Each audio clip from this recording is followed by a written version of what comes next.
This is the VOA Special English Health Report. Translators Without Borders is an American nonprofit group. It provides language services to non-governmental organizations such as, yes, Doctors Without Borders. The group recently trained some new translators in Nairobi in how to put health information into local languages for Kenyans. For health translators, finding the right words is not just about language, but also culture. Muthoni Kishohi is a manager for Family Health Options Kenya, the group that organized the training.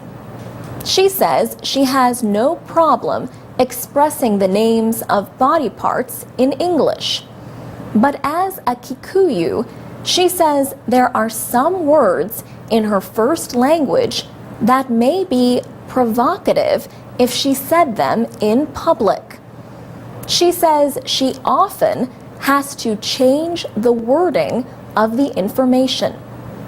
Trainer Paul Warambo says the same issue arises with Kenya's national language. He says people are sometimes forced to use euphemisms, speaking in a language that is more acceptable to the listener. The culture of a community will largely decide how words and expressions are translated into socially acceptable language. In some cases, the way people in a culture think about an activity or object becomes the translated name for that activity or object.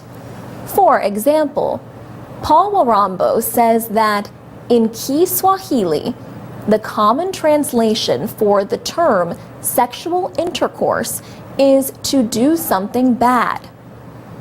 Whether or not a community will accept or even listen to a message is especially important in healthcare. Lori Thicke co-founded Translators Without Borders in 1993.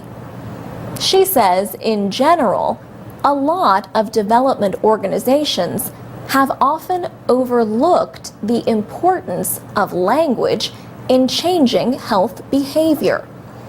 Lori Thicke says people generally do not think of translation. But she says it is important when sharing information, whether it is how to take medicine or where to find supplies in a crisis situation. Muthoni Kishohi and her team recently opened a health information center in a Maasai community. She learned that young Maasai cannot say some things in the presence of their leaders. Also, men are usually the ones who speak at public gatherings, so people might not accept a message given by a woman.